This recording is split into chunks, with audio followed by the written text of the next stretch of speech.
Bonjour, Macky Sall candidat à un second mandat en 2017 selon Walfadjri Quotidien. Il n'y a plus de doute, Macky Sall est candidat à sa propre succession en 2017. Il en a fait une allusion en demandant à ses militants de le réélire s'ils veulent que l'âge des voitures importées passe de 8 à 10 ans. Il a aussi profité de ce meeting de l'APR France au Palais des Congrès pour dresser un petit bilan de sa gouvernance d'1 an et demi. Donnez-moi un deuxième mandat. La suite est dans l'As Quotidien qui revient sur le meeting de l'APR France. Macky Sall, omnibulé par sa réélection en 2017, lance un défi à ses militants dans l'As Quotidien. Vous voulez les 10 ans? Donnez-moi un deuxième mandat. Ce qui fait dire à mon confrère Amadouba de l'As que c'est une vérité de la palissade que de dire que le chef de l'État est obsédé par un deuxième mandat. Dans Enquête, la garde rouge de Macky Sall fait l'objet d'une enquête. Le coco au cœur du pouvoir, aussi paradoxal que cela puisse paraître, écrit encore Enquête. Le président de la République, un libéral, est entouré de personnalités issues de la gauche communiste,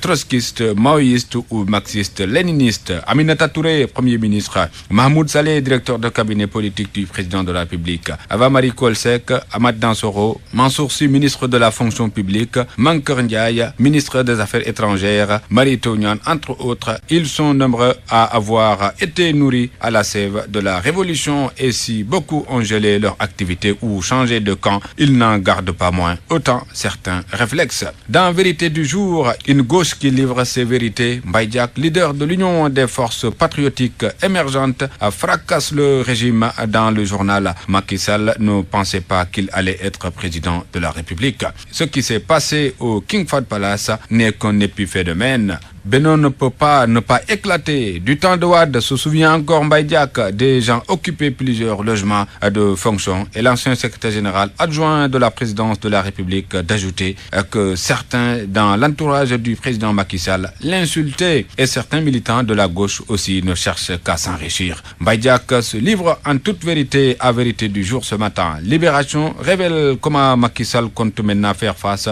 au PDS et au mouvement Libéré Karim, qui a sillonné hier les artères de la commune de Fatick dans le cadre de sa caravane nationale avant de finir au domicile familial du chef de l'État pour saluer la famille et l'inviter à demander à Macky Sall de libérer Karim Wade. Un acte peu au goût du neveu du président de la République qui a violemment agressé le représentant local du mouvement Libéré Karim. Abdou Timbo s'est littéralement jeté sur les membres de la délégation, rapporte encore Libération, au moment où l'observateur nous dit que Macky a entamé les grandes manœuvres. Le président entre en action, fait observer encore l'Obs dans l'opération séduction de Touba. Visite programmée à Touba, meeting APR France. À Paris, le chef de l'État lance sa campagne pour un second mandat, indique encore le journal qui, toujours à Paris, nous apprend qu'Abdou Diouf s'est évanoui en plein discours. Il a été victime d'un coup de fatigue. Diouf s'effondre. Renchérit encore le quotidien. Le secrétaire général de l'Organisation internationale de la francophonie souffre d'hypoglycémie. Rapporte le quotidien. Il est mort. Chérif Ndaw, soldat de première classe des sapeurs-pompiers, en formation au CAT1 à Thiès.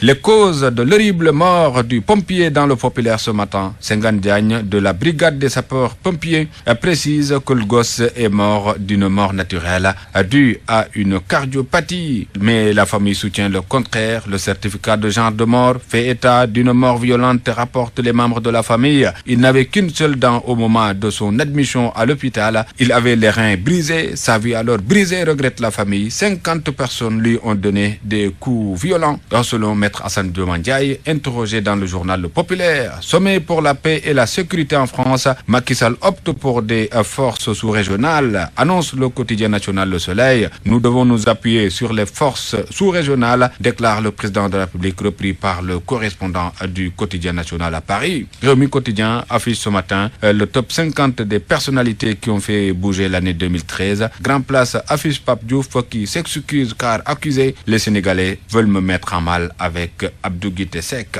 Dans les sports ce matin, Direct Info directement dans le basket. La FIBA dément le ministre des Sports, nous dit Direct Info. C'est en réalité la décision du ministre des Sports de dissoudre la Fédération sénégalaise de basket qui a motivé la FIBA à suspendre le Sénégal. Dans Stade, le quotidien du sport, c'est Dembaba qui parle ce matin. Il rend le silence. Je n'aime pas l'hypocrisie. Je reste ne m'a jamais téléphoné. Son problème avec Papi Cissé, il l'a abordé avec mon confrère ainsi que les dirigeants de la Fédération sénégalaise de football. Et puis dans Wasport ce matin, Ballon d'Or 2013, guerre des trois, premier verdict de la FIFA, Lionel Messi, Cristiano Ronaldo et Ribéry font la une du journal. Neymar, Ibrahimovic et les autres outsiders également dans Wasport avec la chronique quotidienne à la volée signée ce matin Ibadja et intitulée Plaidoyer pour internationaux en panne. Dans tout le sport ce matin, c'est la lutte avec un point d'interrogation. Eumeu Modulo annulé, se demande mon confrère. Boignan 2, Baïmandion, hypothétique, s'exclame encore mon confrère. Balagaï de Bombardier, ça se précise, rapporte toujours tout le sport. Dans Sunulamb, la lutte est chez elle et à la une du journal. Saison de lutte 2013-2014, une saison à 1000 inconnus à lire ce matin dans le journal Sunulamb. Bonne lecture.